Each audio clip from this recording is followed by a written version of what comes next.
Nag-share siya. Live start tayo. Okay, Bismillahirrahmanirrahim. Alhamdulillah. Innalhamdulillah. Nasta'inuhu wa nasta'gfiruh. Wa na'udhu billahi min syururi anfusina wa min sayyiati a'malina. Wa man yahdihillahu fala mudilla lahu. Wa man yudlil fala hadiya lahu. Wa asyhadu an la ilaha illallah wa asyhadu anna Muhammadan abduhu wa rasuluh. All the praise is due to Allah subhanahu wa ta'ala. We seek His help and His forgiveness. We seek refuge with Allah from the evil of our own souls and from our bad deeds. Whoever Allah guides will never lead astray. And whoever Allah leads astray, no one can guide. I bear witness that there is no true God but Allah, and I bear witness that Muhammad is His slave and His messenger. So bago tayo mag-umpisa mga sisters, meron lang akong i-announce na maiksing pointers. First, ang pagtitipon na ito, alhamdulillah, we ask Allah subhanahu wa ta'ala for His guidance, for His mercy, and for His forgiveness. And lilinawin ko lang na hindi ito lecture. Ito ay klase that will last for 8 months ayon sa curriculum ng JDC. And it will be every Friday, inshallah, from 9 to 10. So it will be 8 months. Everyone is welcome to attend. Okay, everyone is welcome to attend. Meron lang tayong categorize for those who are interested. Meron tayong mga quizzes and exam, and I will announce it before. And with that, meron tayong ibibigay na certificates for all those who will take the exam and those who will pass it, as well as yung final exam. Okay? Certificates signed and stamped galing yan sa center that you attended yung full course, inshallah, nitong subject natin. And doon sa mga kumisan busy sila, if you feel that hindi kayo makakakuha ng quiz o exam,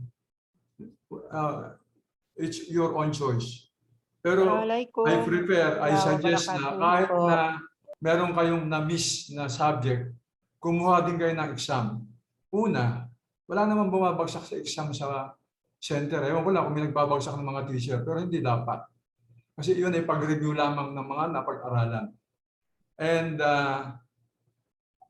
naiintindihan ko yung sitwasyon ng bawat isa sa atin, kung gaano kayo ka-busy, and yung how each of us comprehend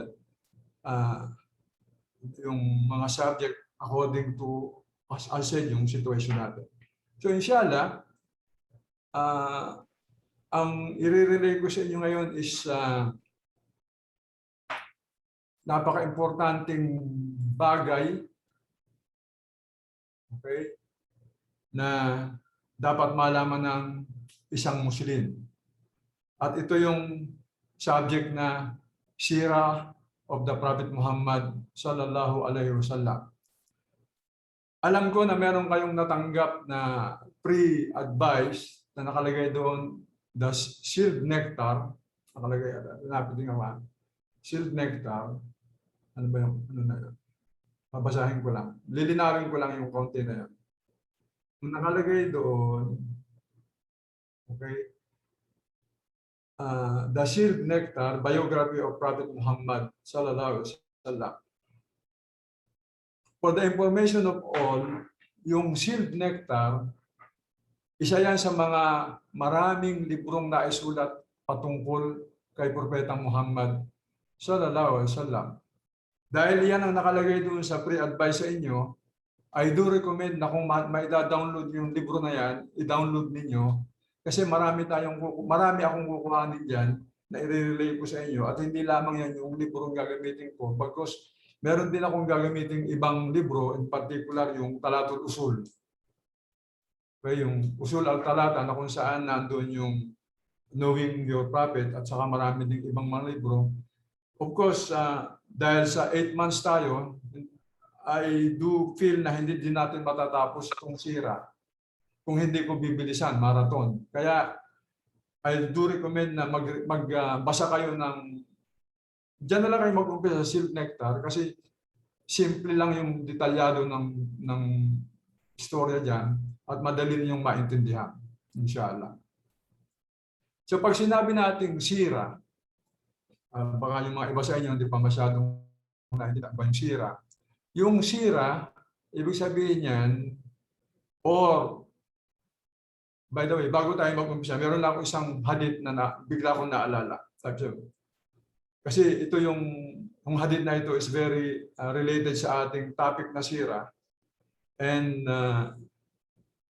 I do remind myself and everyone sa hadith na ito. Nasabi doon sa hadith, by the way, at saka yung lecture ko, as much as I can, gagawin ko sa Tagalog para maintindihan ng lahat. Very, very few na gagamit ako ng ibang lingwahe. Kung hindi naman ako bihasa din sa Arabic, hindi rin naman ako bihasa sa English. Kaya purely Tagalog para magkaintindihan tayong lahat. So sabi doon sa hadith, ayon sa pagkakasali sa Tagalog, sabi ng Propeta Muhammad, sallallahu alaihi wasallam, tinanong niya yung mga sahaba, yung kanyang mga kasamahan, kanyang mga kasamahan during his lifetime. Sabi niya, alam niyo ba kung sino yung miser at saka yung stingy, yung kawawa at saka yung kuripot na tao? Sabi ng Propeta Muhammad sallallahu alaihi wasallam. Sabi ng kanyang mga sahaba, yeah, Propeta ng Allah. Ang Allah at ang Propeta ang higit na nakakaalam.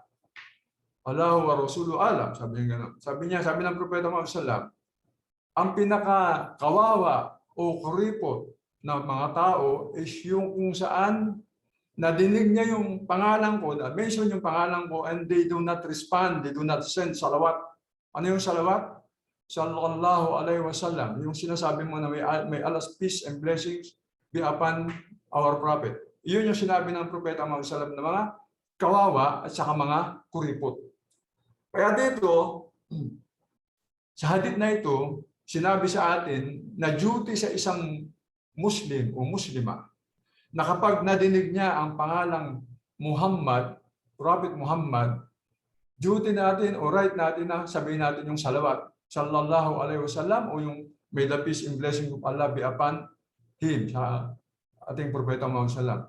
Kasi refraining from saying it, sabi doon, at ang nagsabi nito, ang Propeta Muhammad sallallahu, ang sino man daw na hindi magsabi, okay, ng salawat sa akin, siya yung pinakakawawa at pinakakuripot. Just imagine, wala ka namang gagastusin, sabi mo, di ba? Kaya sinabi niya, kuripot ka.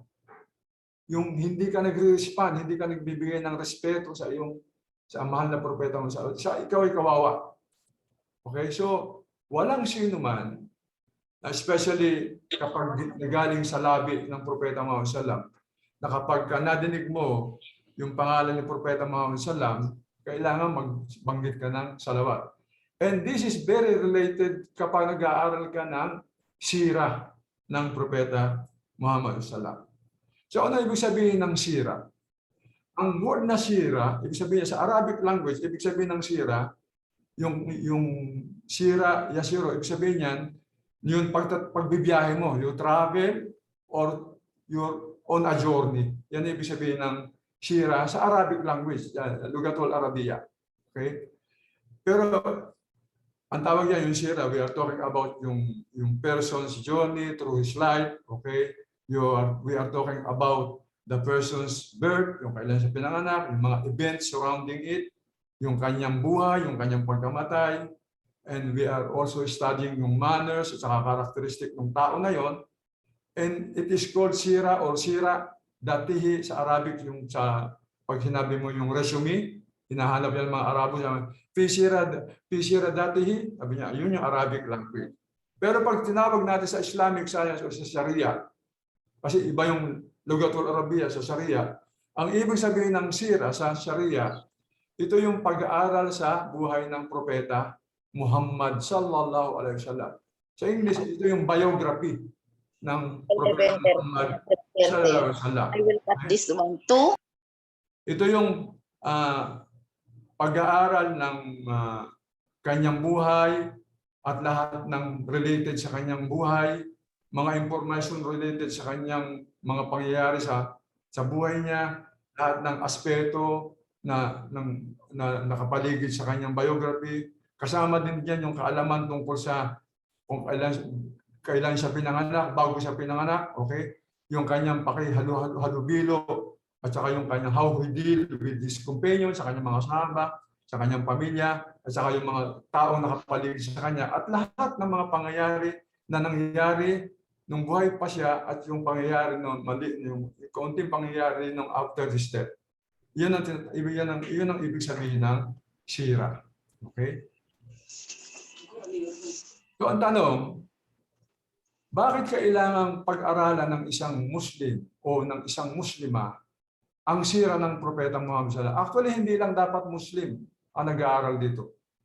It is commanded by Allah subhanahu wa ta'ala to all na alamin mo kung sino yung tao na ito.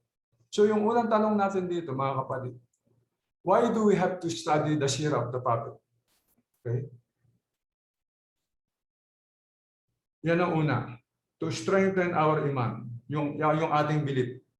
Para lumakas yung ating belief. Siguro yung isa, tatanungin niya, one might come to think that why one or a particular Muslim should study the Sirah. Sabi niya, ano ba yung beneficial makukuha ko? What benefits should I get if I study the Sirah of the Prophet Muhammad sallallahu alaihi wasallam? At ano yung mga importante na mga bagay kapag makukuha ko, malalaman ko kapag pinag-aralan ko ito yung biography ng Propeta Muhammad sallallahu alaihi wasallam. So ang sagot doon is very simple. Ang Allah subhanahu wa ta'ala, inubliga niya o inilagay niya o iniatas niya sa bawat Muslim na magkaroon siya ng obligasyon to know Prophet Muhammad sallallahu alaihi wasallam, kasi siya yung nagbigay ng guidance sa lahat ng Muslim, and he is the best example sa lahat ng tao sa katauhan ng Propeta Muhammad sallallahu alaihi wasallam. Halimbawa, kapag pumasok ang isang tao sa Islam, nagsasabi siya ng ano? La ilaha illallah. Tauhid. Tauhid. Ito ang lagi kong nire-remind. At every lecture you will attend with me, lagi kong ini-emphasize yung tauhid. Kasi ang lahat ng propeta, kasama ang kauli-ulihang propeta sa Propeta Muhammad sallallahu alaihi wasallam, kaya sila ipinadala tauhid. Kaya sa pag-aaral ng sira o ng biography ng Propeta Muhammad sallallahu alaihi wasallam, hindi top of the line yung i-memorize mo yung kung sino-sinong tao ang kanyang nakasalamuha. Kasi mayroong mga nagtuturo, pero memorize lang sino yung tao na yon, sino nagsabi ng ganun. Hindi ito yung main. Kapag nag-aaral ka ng sira ng Propeta Muhammad sallallahu alaihi wasallam, ang main point you have to understand is tauhid. Kasi yung sira ng Propeta Muhammad sallallahu alaihi wasallam points to tauhid. Kaya sa shahada, ang unang bahagi ng shahada, sabi natin, asyhadu la ilaha illallah. Pangalawa, wa asyhadu anna Muhammadar Rasulullah.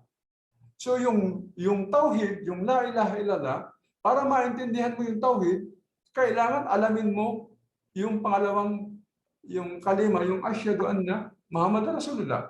So ayan yan, di ba? Yan yung shahada, yung I bear witness that there is no true God but Allah, and I bear witness that Muhammad is the messenger of Allah. Di ba? Kaya when someone testified that Muhammad is the messenger of Allah, ibig sabihin nun, he is stating his belief that Prophet Muhammad sallallahu alaihi wasallam was chosen by Allah to be his messenger and to convey his message.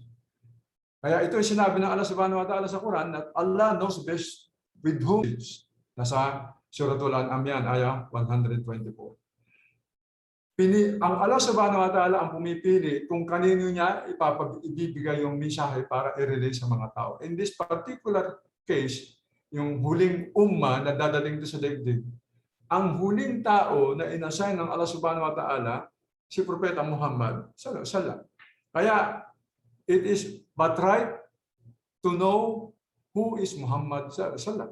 Isa yan. Pangalawa, kapag nung sinabi mo yung Asyhadu anna Muhammad Rasulullah, yung second part ng testimony of faith, you or me, all of us na nag-Muslim, we testify that Allah subhanahu wa ta'ala sent prophets to all mankind. And the last prophet sent by Allah subhanahu wa ta'ala sa lahat ng tao, to all mankind, si Propeta Muhammad sallallahu alaihi wasallam. Kaya sabi niya sa Quran, sabi doon sa Suratul Araf, sabi doon, Qul ya ayuhan nas, inni rasulullah alaikum jami'an. Yung sabi doon, sabi mo ya Muhammad, o mankind, ya ayuhan nas, o kayong mga tao. Ibig sabihin, lahat, hindi lang Muslim. Ya ayuhan nas, mankind, kayong mga tao. Verily, katotohanan, I am sent to you all as the messenger of Allah. Kapag tinanong, sabi niya, ya Muhammad, kapag tinanong ka ng mga tao kung sino ka, sabi mo sa kanila, ako ang huling propeta, ako ang messenger, ako ang pinadala ng Allah subhanahu wa ta'ala, ako ang pinadala sa inyo bilang messenger. Bilang messenger. Not more than that. As a slave, as ad. So, obligado sa bawat isa sa atin na from the time that the prophet come until the day of judgment is to believe and to follow Prophet Muhammad sallallahu alaihi wasallam. And to follow and to believe Prophet Muhammad sallallahu alaihi wasallam, kailangan malaman mo ang kanyang sira. Tama? And this also implies that the prophet teaching and his sunnah, valid yan, obligatory po bawat isa sa atin until the day of judgment. So malalaman mo lamang yung kanyang complete sunnah kapag pinag-aralan mo yung kanyang sira. Tama? Yung kanyang biography. Pangatlo, when we say Asyhadu anna Muhammad Rasulullah, we believe with certainty, okay, yung certainty, yung ikhlas, na si Propeta Muhammad sallallahu alaihi wasallam, na-convey niya yung message. Complete. He convey it correctly, okay? Kasi sabi ng Allah subhanahu wa ta'ala, ang duty ng messenger is to convey the message clearly. Nasa surat Al-Ankabut yan. Okay? And sabi ng Propeta Muhammad sallallahu alaihi wasallam, bago siya pumanaw in his deathbed, sabi niya, dalawang bagay ang iiwanan ko sa inyo. Okay? Na parang post-pot, yung ano niya, yung pot niya is parang gabi at araw. And ito ay malinaw. At ang sino mang sumunod dito, hindi siya mapapaligaw. Ano yun? Yung message, yung Quran. The message is Quran. Pag sinabing message, kitab, ang pinag-usapan niya yung Quran. So cover yan dun sa La ilaha illallah. At ang nagdala niyan, yung Muhammad Rasulullah. So it is but right again to know yung pag-aaral ng sira ng Propeta Muhammad sallallahu alaihi wasallam. Kaya, kumbaga, yung kumpleto o yung clear guidance ng Propeta Muhammad sallallahu alaihi wasallam ay naiwan sa atin. So, hindi na kailangan ng sino man, ng isang Muslim, to turn to other sources for guidance. Okay? Hindi mo na kailangan magbuklat ng ibang aklat. Yung Quran lamang at saka yung paano itinuro sa atin ng Propeta Muhammad sallallahu alaihi wasallam. There is no need for someone to turn to the books of the Jews o yung the books of the Christian, mga Bible. Hindi natin kailangan yan. Okay? Actually, nung buhay ang Propeta Muhammad sallallahu alaihi wasallam, nakita niya si Omar, radiyallahu anhu. Si Omar, may dala siyang pages ng unang kasulatan, yung Torah. Nung makita yun ng Propeta Muhammad sallallahu alaihi wasallam, namula yung kanyang muka. Sabi ng Propeta Muhammad sallam kay Omar. Kumbaga, Omar was reprimanded by Allah, by the Prophet. Sabi niya, kung si Musa bumalik siya during my time, sabi niya, wala siyang choice but to follow my message, yung dala-dala kong message, yung Quran. So doon pa lang, alam na natin. Kaya kailangan na pag-aralan natin yung buhay ng Propeta Muhammad sallam para malaman natin, kasi kamukha nito, this pertains to dawa. Kasi may mga Muslim ngayon na nagdadawa sila, ang makikita mong hawak nila, Bible, hindi Quran. This is wrong. So para matama yun, get the correct guidance and follow the teachings of Muhammad sallallahu alaihi wasallam. Yan yung una. Okay? Pangalawa, it is an obligatory task. Part.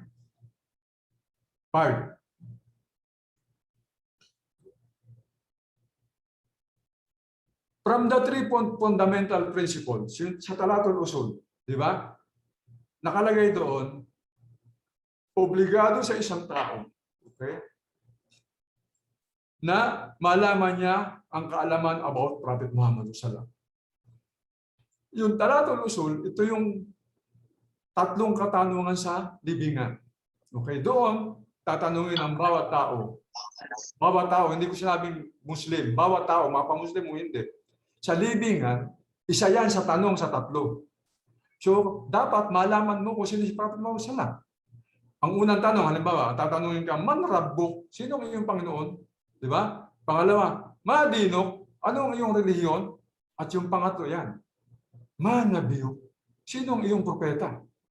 So kung hindi mo alam, wala kayo sasagot. Sabi nga ng mga ibang nag-explain, sabi niya, kapag tinanong doon ng isang tao na panahon natin ngayon na hindi naniniwala, Propeta Muhammad sallallahu alaihi wasallam, pag tinanong siya, man nabiyo, tinanong sa tatlo, pag dumating doon, wala siyang sagot, yan ang sagot, hindi ko alam.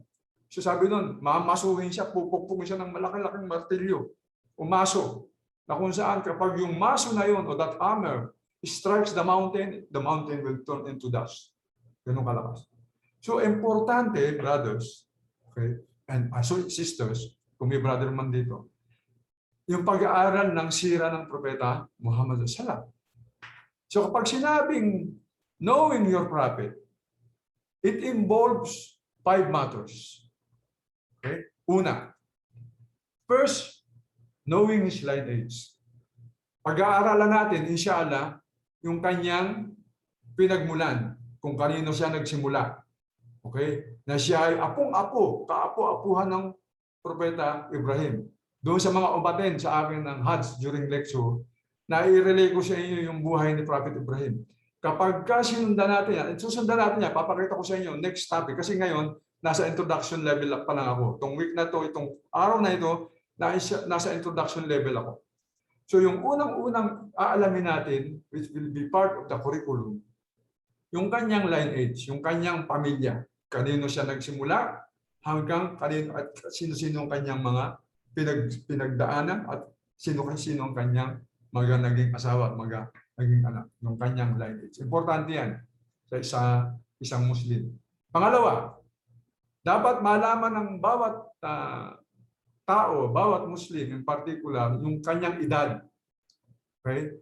Saan siya pinanganak, kailan siya pinanganak, at yung kanyang paglalakbay sa ibang lugar sa Madina.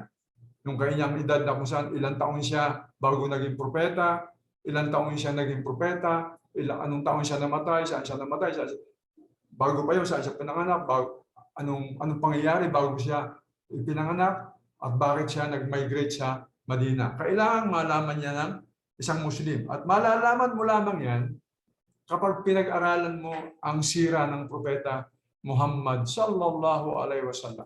Ay, pangatlo, kailangan malaman mo yung kanyang buhay as a prophet. Yung una, yung kanyang buhay before the prophethood. And yung main topic, yung kanyang buhay as a prophet. Nakalagay lahat yan. Dahil kung mahal mo ang Propeta Muhammad sallam at naniniwala ka doon sa Asyhadu anna Muhammad Rasulullah, kailangan malaman mo kung anong ibinuhay niya nung siya ay propeta. Okay? Pang-apat, kailangan malaman mo kung bakit siya naging propeta at messenger. Mind you, magkaiba yung propeta sa messenger. Pag-aaralan natin yan o pinag-aaralan na ng iba yan. So dapat malaman natin papaano nagsimula siya naging propeta, papaano nagsimula siya naging messenger, bakit siya naging propeta, bakit siya naging messenger. Pag-aralan natin yan, aalamin natin yan. Okay? Panglima, ito yung, kumbaga, ito yung concluding chapter ng kanyang buhay. Bakit siya ipinadala? Ito yung sinabi ko nung una at sasabihin ko uli ngayon, hanggang matapos yung ating class after 8 months. Ito yung dapat makuha ng bawat isa sa atin. Bakit siya ipinadala? Okay? Bakit ang mga propeta ipinadala ng Allah subhanahu wa ta'ala? In the case of Muhammad sallallahu alaihi wasallam, bakit siya pinadala? So ngayon pa lang, sasagutin ko na. Sinagot ko na nung una, sasagutin ko ulit ngayon. Sasagutin ko lagi yan. Muhammad sallallahu alaihi wasallam was sent because of Tawhid. Tawhid. Always, huwag niyong nakalimutan ng Tawhid. Dahil dalawang bagay lamang ang tatanggapin sa atin, mga kapatid. Tawhid, that you are doing part of yung all of your ibadah, yung sa la ilaha illallah, which is Tawhid, at susundin mo yung ibadah mo doon sa pangalawa, which is yung Asyhadu anna Muhammadar Rasulullah. So, yan siya. Bakit siya pinadala? Tawhid. Wala na iba. Kasi, bibigyan ko lang ng free advanced knowledge. Nung dumating si Propeta Muhammad sallam, and siya lang yung kahuli-hulihang propeta, yung kataman nabiyin, walang susunod sa kanya. Dumaganap na yung kadiliman. Okay? Yung mga tao naligaw na. Yung Diyos naging tatlo na, sumasamba na ang mga tao sa mga rebulto, kung ano na. Kaya ipinadala siya ng Allah subhanahu wa ta'ala. So ito yung main information o main knowledge na dapat malaman ng bawat Muslim, ng bawat tao, para sa kanyang kaligtasan sa kabilang buhay. Yung Tawhid. Kaya siya pinadala sa Tawhid. Doon sa mga bagong nakikinig sa akin, alamin nyo kung ano yung sinasabi ni Brother Yusuf na Tawhid. Yan, bawat klase, bawat center, kahit saan ka nandun, laging it is always ini-input sa ating utak yung Tawhid. Because anything na ibada na ginawa mo sa Islam na wala sa Tawhid, wala sa pamamaraan at turo ng Propeta Muhammad sallam, you are wasting your time. I give you an example. There is a famous madre before. She's dead now, from India. They call him Mother Pulan, Mother Pulan. Mabait siya, di ba? All people knows that mabait siya. Mabait talaga siya. Tumutulong siya sa mahirap. And he become an icon. Nakita mo yung kanyang isura, mother, ganyan. Walang magsasabi na hindi siya mabait. Mabait talaga siya. Kaya lang, yung ginawa niya, walang Tawhid. Walang Tawhid. So sabi na Allah subhanahu wa ta'ala, for those people like them, ang kanilang ginagawa ay it will turn only like a dust. Yung kanilang magiging mabait at the day of resurrection, at the day of judgment, yung gawa nila is will turn out into a dust, alabok. Meaning, walang saysay. So, malalaman mo lamang yung pagsamba with Tawhid, pasok sa Tawhid, kapag pinag-aralan mo yung buhay ng Propeta Muhammad sallallahu alaihi wasallam. Dadayo tayo dyan ng ano pa. Sabi ko nga, nagbibigay lamang ako ng introduction sa inyo. Tayo. Pangatlo,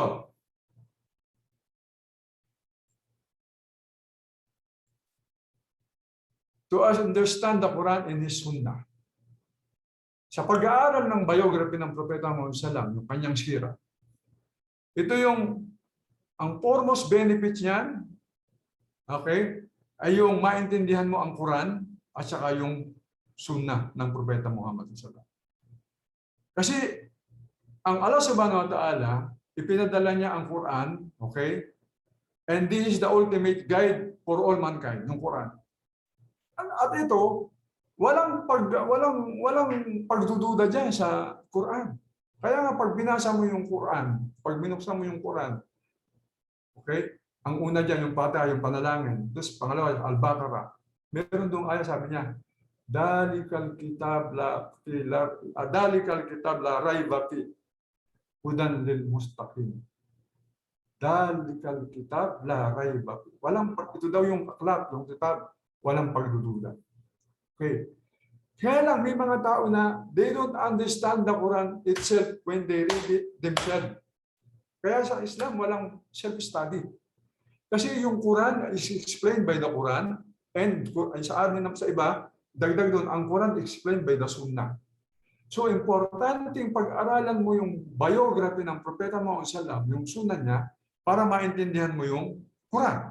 Halimbawa, merong aya sa Quran, yung sa Suratul Ma'idah, patungkol sa yung bago ka magdasal. Diba? Sabi doon sa Suratul Ma'idah, I think aya number 6 siguro, mga ganyan. Sabi doon, Ya ayyuhalladina amanu, idza kuntum illa salat, okay? Pagsilu wujuhakum wa ayidakum ila marafiq. Sabi niya, o you who believe, sabi niya, o kayong mga maniniwala.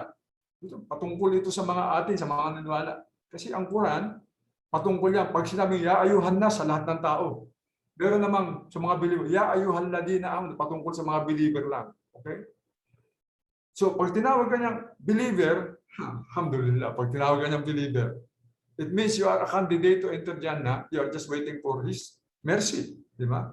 So, sabi doon sa aya na yun, when you rise for salah, kapag kayo gagawa ng salah, ng prayer, wash your face and your hands up to the elbow. Sabi niya, marapit. Tapos sabi niya, make wiping on your hands and your heads and wash your feet up to the ankle, yung bukong-bukong.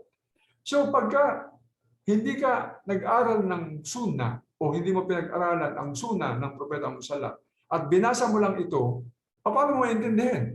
So sabi doon, kayong mga naniniwala, bago kayong magsala, kailangan maglinis kayo ng mukha, ng inyong kamay, at ng inyong paa, hanggang sa elbow. So, paano pa mamaraan? Hindi naman sinabi sa Quran. So, na-explain niya sa sunnah ng Propeta Muhammad. Kasi kung Quran lang, mag-self-study ka, marami pa mamaraan para mabasa yun. Una, tumayo ka doon sa swimming pool. Tumalong ka doon. Pag-awas mo sa kabila, malinis ka, basa lahat yan. So, isa yun. O tumapat ka ng shower, basa lahat yan. O magbuhos ka ng isang balding tubig, basa lahat yan. Pero ang tanong, is that the sunnah? No. So, hindi tatanggapin sa atin. So, yung verse na ito, hindi complete ang understanding mo kapag hindi mo na intindihan yung context, yung kung saan yung context ay makikita mo, umalam mo, sa pamamaraan ng sira ng Propeta Muhammad sallallahu alaihi wasallam. Ganon din naman sa mga ibang pamamaraan. Sabi ng Allah subhanahu, sabi ng Propeta Muhammad sallallahu alaihi wasallam, sallu kama araytumuni usalli. Magdasal kayo sa pamamaraan na pagdarasal ko. So hindi yan nakalagay sa Quran. Pero in-explain niya.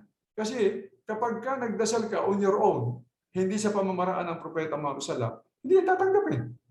So importante pag-aralan mo yung biography ng Propeta Muhammad sallallahu alaihi wasallam. Di ba? So sabi doon, sallu kama araytumuni usalli. Panuorin niyo ako, tingnan niyo kung paano ako magsala. Kung paano ako magsala, ganoon ang pamaraan ng pagsasala. So walang magsasala naman mula sa pintuan ng masjid papunta sa harap ng masjid ipaluhod. Kamukha ng ginagawa ng mga ligaw na tao, di ba? O kaya sa pag-perform mo ng hajj, sabi ng Propeta Muhammad ay doon sa mga umatin sa akin ng hajj. Ano sinabi doon? Kuduan ni manasikakum. Kunin niyo sa akin yung manasik ng hajj. Kunin niyo sa akin yung rights ng hajj. Kung paano ako nag-hajj, ganun yung gawin yung hajj. Dahil kung hindi yung gagawin yung pamamaraan ng hajj, yung manasik ng hajj na hindi ginawa ng Propeta Muhammad sallallahu alaihi wasallam, hindi yung tatanggapin sa atin. So paano mo malalaman yun? Para kailangan pag-aralan mo yung biography ng Propeta Muhammad sallallahu alaihi wasallam, yung sunnah ng Propeta Muhammad sallallahu alaihi wasallam. Marami pa, dagdag pa din yung saka, paano ko magbabayad ng saka? Yung ibang detalyado na obligasyon sa relihiyon. Ito makukuha natin, it will be derived from the Quran and the Sunnah ng Propeta Muhammad sallallahu alaihi wasallam. Okay? Pang-apat, okay? Sabi doon, to instill the love and respect for our Prophet Muhammad sallallahu alaihi wasallam. Kasama diyan una, of course, yung sa love sa Allah subhanahu wa ta'ala. Okay. Yung sira, there are yung number one way to increase yung love mo sa Propeta Muhammad Sallam ay pag-aralan mo ang sira. Walang ibang pamamaraan na maintindihan mo kung hindi ang papasok sa yung pagmamahal sa Allah Subhanahu wa Ta'ala sa Kanya kung hindi mo pag-aaralan yung Kanyang buhay. At for a fact, titingnan ko kasi yung oras, baka ako gahulin.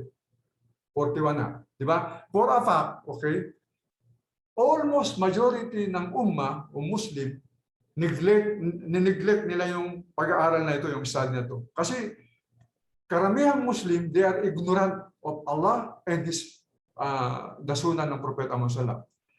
Lalo ngayon, it's embarrassing to say, it is embarrassing to know, sa panahon ngayon, kasama mga Muslim, mas kilala nila yung mga sikat na mga movie stars, yung mga actor, lalo yung mga Korean movie.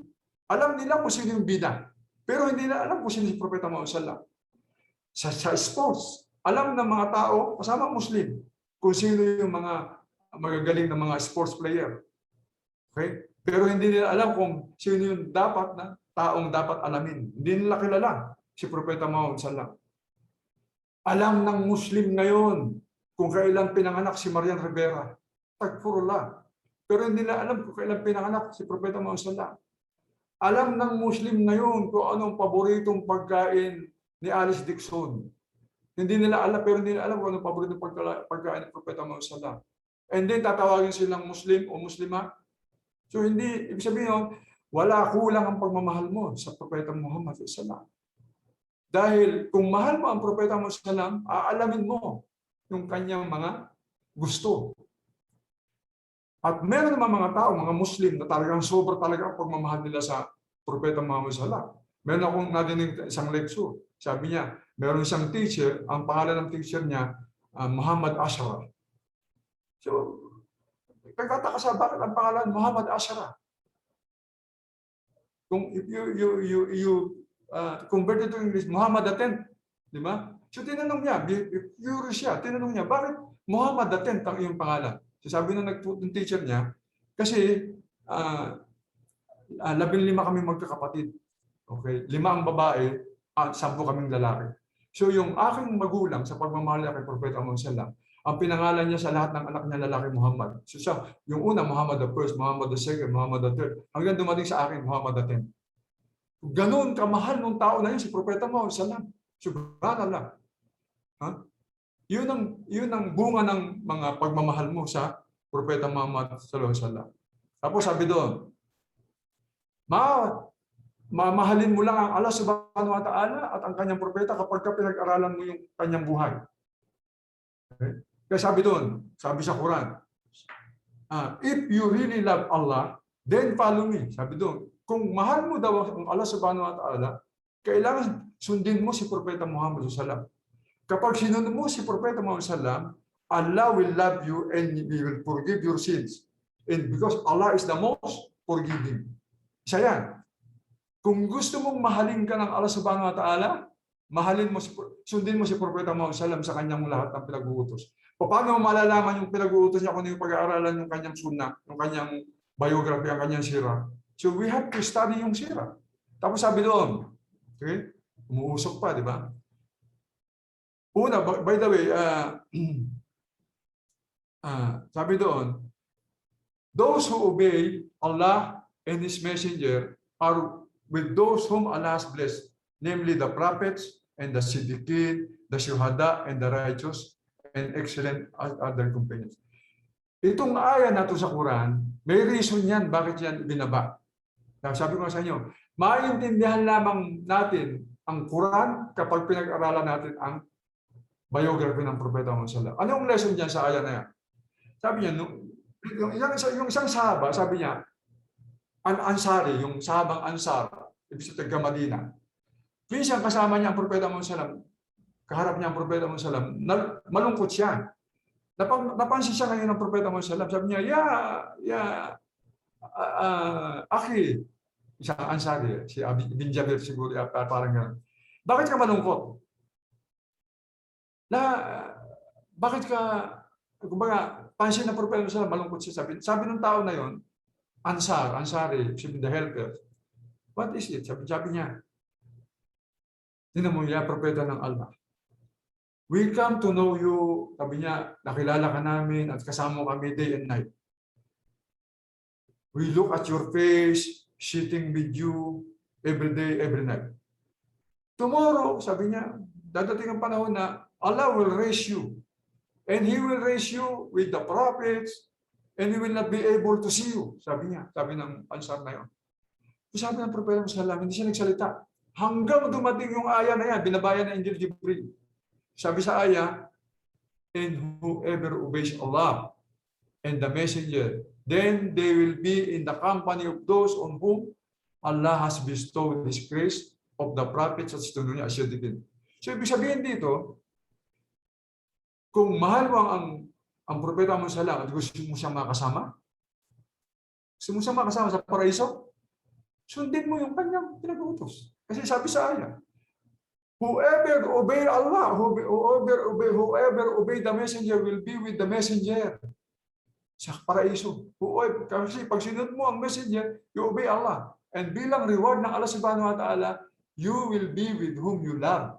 Sa paraiso. Subhanallah.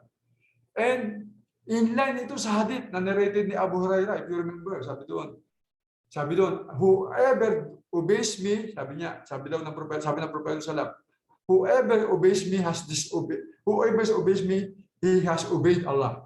And whoever disobeyed me, sabi niya, he disobeyed Allah. Tingnan niyo how deep is yung warning ng propeta Muhammad sallam.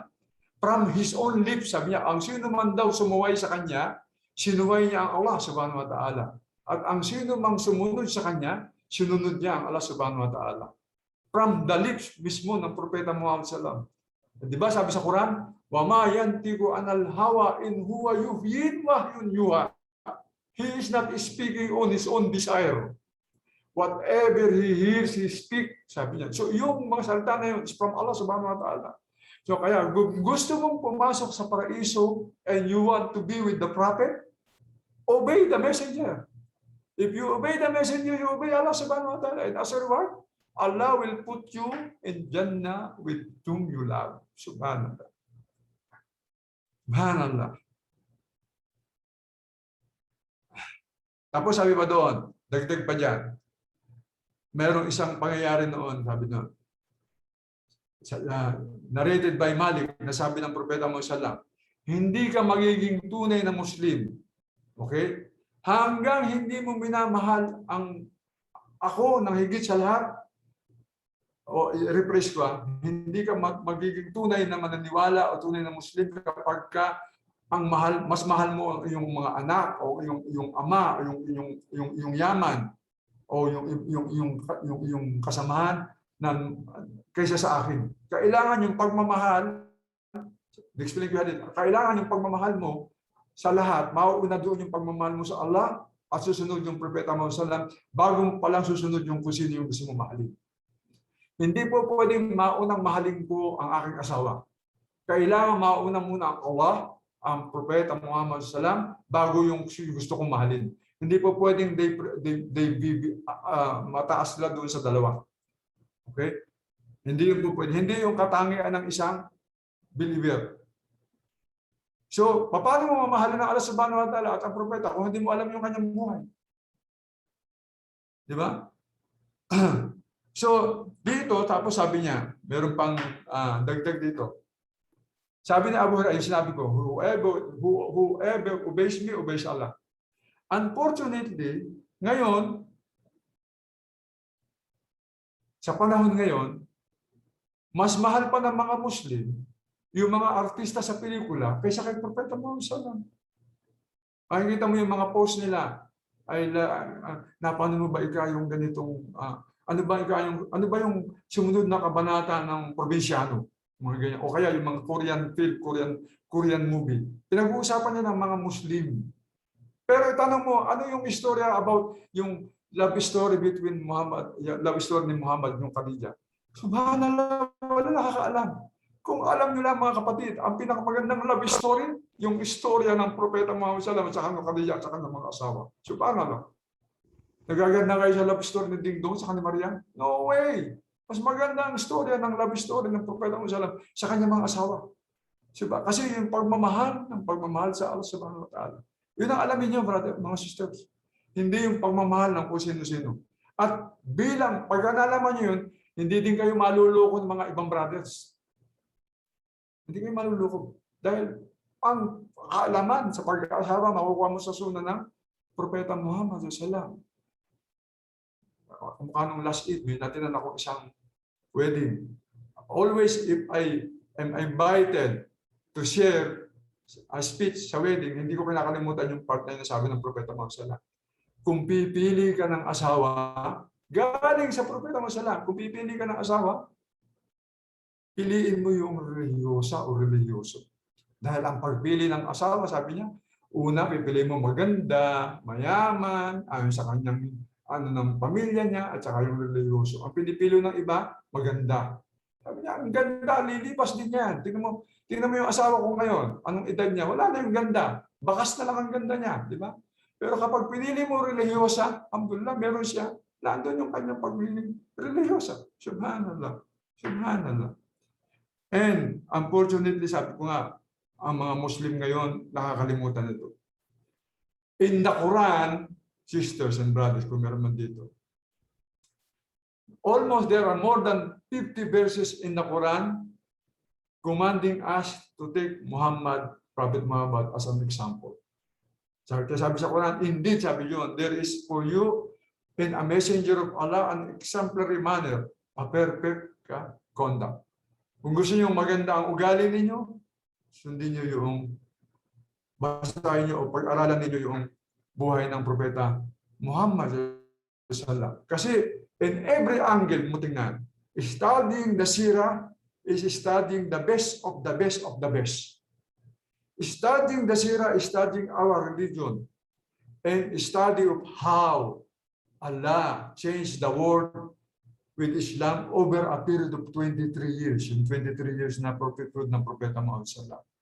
Okay? Pag-aralan natin yan. Hindi sapat yung sinabi mong shahada, titigil ka na doon. Hindi yung sapat. Sabi doon, Lakad kana lakum fi Rasulullah aswatun hasanatun liman kana yarju laha wal yawmil akhir waskaral lana katira. Sabi doon, indeed, sabi doon, in the messenger of Allah, you have an excellent pattern of conduct. For he who hopes in Allah in the last day and remembers Allah much. Itong aya na yan, okay, meron niyang napaka-important principle, and the principle is to follow the messenger of Allah in his words, in his deeds.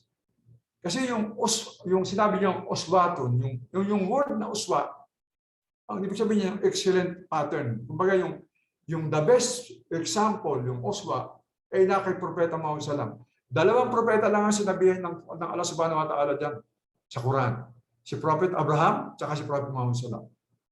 Yung best example na makukuha mo, character, gawa, religion, nasa dalawang propeta na yan. So, kinuman sa atin ng Allah subhanahu wa ta'ala, kung kukuha tayo ng example, yung example ng dalawa na yan. In particular, si Abraham, tsaka si Prophet Muhammad sallallahu alaihi wasallam. Kaya nga, Allah subhanahu wa ta'ala commanded people to take prophet as example. Hindi mo magiging example yung mga sikat na tao, yung tatay mo, o unang-una ang propeta, mga propeta. Kasi sila yung makikita mo sa kanila yung patience, yung guidance, yung how to strive to worship Allah subhanahu wa ta'ala, yung how to solve problem by the way of Allah subhanahu wa ta'ala. Lahat yan tinuro ng malalaman mo kapag pinag-aralan mo yung buhay ng Propeta Muhammad sallallahu alaihi wasallam. So dito, brothers, sisters, brothers, Muhammad is the messenger of Allah. No doubt. Sinabi niya ng Allah subhanahu wa ta'ala sa Quran. Unang dapat malaman ng isang Muslim, Muhammad is the messenger of Allah. Yun ang unang-una. Muhammad is the slave of Allah. Wala siyang divinidad. Hindi kamukha ng mga naligaw na tao na si Isa na messenger ng Allah, ginawa nilang partner ng Allah. So dito, sabi ng Propeta Muhammad, sabi ng Allah subhanahu wa ta'ala, dapat malaman nila that I am the messenger of Allah. Muhammad is the messenger of Allah. At kapag sinabi mong Muhammad is the messenger of Allah, it includes every beautiful description. Kaya pag sinabi mong Muhammad is the messenger of Allah, as if you are declaring that he is the final prophet sent by Allah subhanahu wa ta'ala. Kaya sabi niya, sabi sa Quran, ay sa pagkakasalit, na si Muhammad is not the father of any one of you. He is a messenger of Allah and the Khatam al-Nabiyin, kahuli-hulihang propeta na ipinadala ng Allah subhanahu wa ta'ala. By knowing it, hindi ka maliligaw. Kasi maraming dumadating ngayon na maraming propeta daw sila. Isa dyan, yung mga siraulo si Kibuloy. Di ba? Doon, yung pag naniwala ka dito na Muhammad is Khatam al-Nabiyin, huling propeta, ibig sabihin, wala nang dadating. Kung ano man mga dumating na ilang Kibuloy pa yan, hindi yung totoo. Hindi ka maliligaw. By believing that Muhammad is the messenger of Allah is to believe that wala nang dadating na new scripture. Kasi yung huling scripture, yung Quran, dala yan ng Propeta Muhammad. At hindi na yan pwedeng baguhin. Nothing will be abrogated after yung dinala yan ng Propeta Muhammad. Okay? Kaya kung sino man after Prophet Muhammad sallam na dumating and he claimed to be a prophet, i-reject mo yan dahil hindi yan totoo. So ito, mga kapatid ko, yung ilan lamang sa introduction na maisisig ko. Though maraming topic of introductory subject patungkol sa ating Propeta Muhammad. And I advise myself, first of all, and kayo na nakikinig sa akin na, ugaliin natin magbasa ng mga babasahin patungkol kay Propeta Muhammad. Nung hindi pa tayo Muslim, nagbabasa tayo ng mga pocketbooks. Ngayong Muslim ka na, ang babasahin mo, yung patungkol kay Propeta Muhammad. Kasi napakagandang mga istorya na nangyari sa buhay niya. And siya na, sa ating 8 buwang pagtatagpo every Friday, masya lang, gano'n ang wording ko, pagtatagpo, parang bawal na word, quote, unquote, diba? By the will of Allah subhanahu wa ta'ala, by the permission of Allah subhanahu wa ta'ala, by the help of Allah subhanahu wa ta'ala, i-relay ko sa inyo yung mga gandang pangyayari na nangyari kay Propeta Muhammad that will inspire our life. Dahil if you busy yourself worshiping Allah subhanahu wa ta'ala, busy yourself imitating Prophet Muhammad sallallahu alaihi wasallam and worshiping Allah subhanahu wa ta'ala, if you busy yourself thinking Allah subhanahu wa ta'ala and copying the character of Prophet Muhammad sallallahu, dumating man yung oras ng kamatayan mo, you will be ready. Nakahanda ka. Of course, hindi mo mawala ang takot sa isang tao kahit Muslim na mamatay siya. Kaya lang, then and then babalik sa iyo ang pag-isip mo sa Allah subhanahu wa ta'ala. Imagine mo, pagka namatay ka, you will be with Allah subhanahu wa ta'ala and you will be with Prophet Muhammad sallallahu. Ito yung kumaga, bilang paghahanda mo sa akhirah.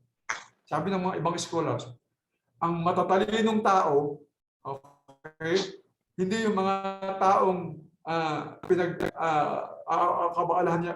kaabalahan niya yung mga bagay din sa daigdig.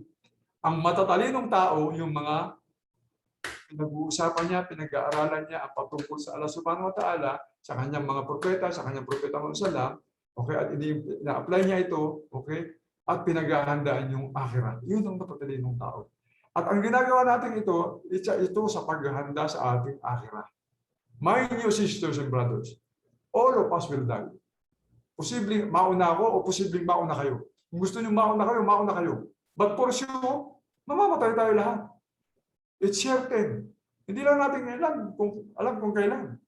Kaya from this on, be ready. Be prepared. Prepare your akhirah. And the way to prepare your akhirah is to study the sirah ng Propeta Muhammad sallallahu alaihi wasallam. Okay? And Nanakaw lamang ako ng 5 minutes pa sa susunod na pagtuturo na sa akin dito. 5 minutes na lang, tatapusin ko na to. Tapos na oras ko. Bibigyan ko lang kayo ng kaunting description ng Propeta Muhammad sallallahu. Okay? Sabi doon, si Propeta Muhammad sallallahu, he is of average height, not too tall, not too short, with a pinkish color, mashallah. Not very white and not very dark. And yung kanyang buhok, sabi doon, was neither very curly nor very straight. Hanala. Isa yan sa description niya. Sabi sa isang description ni Aisha, when he reached the age of 40, nung start siya ng kanyang pagiging propeta in Makkah, okay? And then he died at the age of 63. There were no more than 20 white hairs on his head and his beard. Wala daw lalampas na 20 puting buhok sa kanyang ulo, sa kanyang ulo. Tingnan mo paano i-describe ng kanyang mga mahal sa buhay ang Propeta Muhammad sallallahu. Bilang pa kung ilan yung buhok. Subhanallah. Sabi doon, sabi sa ibang description, binibigyan ko lang kayo ng description ng Propeta Muhammad sallallahu. Dahil hindi mo siya nakita. Tapos sabi doon, he has broad shoulder. Meron siyang makapal na buhok coming down from his shoulder. Okay, yung buhok niya mahaba hanggang shoulders and earlobes. Yan, ganyan. Bigla akong naalala. Yung asawa na isang sister natin, yung buhok. Mashallah, alam mo na kung sino. And he was wearing red garments most of the time. Kapag nung nakita ko siya, sabi niya, I have never seen anything more beautiful than him. Sabi ni Al-Bara ibn Asib, nung dinescribe niya ang Propeta Muhammad. Sa ibang sabi niya, he was neither tall nor short and had large hands and feet. He had large head and was big bone. Laki daw ang kanyang ulo, big bone, and thin line of hair starting from his chest, extending to the navel, mahaba. When he walked, kapag naglalakad siya, he would lean forward as if he was walking downhill. Parang bumaba siya ng pababang bundok. Kumbaga, mabilis. And I have never seen anyone like him before or since. Sabi niya doon. Kaya, sa pag-describe na yan, sabi ng isa, ang Propeta Muhammad, sabi niya, he is Dalil al-Pam, al-Ain, and al-Manhus. So si Shuayba, tinanong siya, ya Propeta, ya Malik, ano ibig sabihin ng Dalil al-Am? He said, wide mouth, Dalil al-Am. Ano ibig sabihin ng Askal al-Ain? Big eye. Kaya sa paradise, mayroong Hur al-Ain, yung mga babae, malalaki yung mata, di ba? Kaya din sa daigdig, pag malalaki mga mata ng babae, di ba, magaganda? Big eye, Hur al-Ain. Sa kanya, ang problema sa Askal al-Ain, malaki kanyang mata. And tinanong, what is Manhus al-Akhib? His heels were not fleshy. Yung kanyang daw, hindi malaman. By concluding this, naalala ko bigla yung hadith ng Propeta Muhammad, sabi doon, minsan kasama ng Propeta Muhammad yung kanyang mga sahaba, sabi niya, I miss my brothers. Sa Islam, pag sinabing brothers, kasama sisters. I miss my brothers. So sabi ng mga sahaba, Propeta ng Allah. Bakit mo kami namimiss kasama mo kami? So sabi ng Propeta ng Allah, hindi kayo yung aking mga kumpanyo, you are my sahaba. Yung mga brothers and sisters na sinabi kong I miss them, which I hope I will meet them in Al-Hud, sa fountain, subhanallah, sa paradise. Allah, Prophet Muhammad sallallahu is waiting for us, Al-Hud sa fountain. Iinom tayo doon, hindi tayo mauuhaw. Sabi ng Prophet, diniscribe niya yung mga tao na yun. Sabi niya, those brothers and sisters which I miss, yung mga tao na naniwala sa akin na hindi nila ako nakita. Subhanallah. So yung description lang na i-relay sa atin ng mga sahaba, yung naiwan sa atin. And yet, on that description, Prophet Muhammad sallam said, he missed us. Alhamdulillah. So ilan lang yan, mga kapatid ko. So inshallah, this is a short introduction doon sa biography ng Propeta Muhammad sallam. Inshallah, next Friday, sisimulan ko yung kanyang biography o kanyang sira. Magsisimula tayo doon sa kanyang pangalan at sa kanyang lineage. At ngayon, bilang assignment na iiwanan ko sa inyo, ang sino man makamemorize nito, bibigyan ko ng prize, inshallah. Ito yung kanyang pangalan. Ang pangalan niya, Muhammad. Okay? At ang kanyang lineage, siya si Muhammad, anak ni Abdullah, okay? Anak ni Abdul Manaf, Al-Hasim, ibn Abdul Manaf, ibn Qusay, ibn Kilab. So, nasa sa inyo na yan, brothers and sisters. Kung sino man makamemorize niyan, merong gift. Yan ang unang-una yung assignment sa akin sa subject ng sira. Okay? Next Friday, tatawagin lang ako ng 5 kung sino man ang makakapagsabi ng kanyang pangalan. Ang kanyang pangalan yan, yung Muhammad. Yung kanyang mga lineage, yung mga lolo, hanggang kay Adnan, na galing kay Prophet Ibrahim, ang makamemorize niyan ay merong bibigay akong gift. So, alhamdulillah, dito ko tinatapos, sisters, yung aking introduction. Okay? At I know na medyo maiksi, and I just hope and pray to Allah subhanahu wa ta'ala na may nakuha kayong kaalaman patungkol kay Propeta Muhammad SAW in the introduction part. And inshallah, may Allah subhanahu wa ta'ala give me hikmah, wisdom to explain clearly ang ating tatalakayin ito para malaman ng bawat isa sa atin kung sino si Propeta Muhammad SAW at bilang tulong na rin sa ating bilang Muslim at dito sa daigdig at tulong sa atin pagdating natin sa libingan na kung saan tatanungin tayo ng Allah subhanahu wa ta'ala patungkol sa 3 katanungan na yon, at isang katanungan na yan ay itong katanungan na ito. So hanggang dito na lang mga kapatid ko. Hindi ko alam kung meron pa tayong question and answer dito. Palagi ko wala kasi tapos na oras ko. Dumakaw pa ako ng ilang minute, 7 minutes sa susunod sa akin. So subhanaka ala wa bihamdik, asyhadu an la ilaha illa anta, astaghfiruka wa atubu ilaik.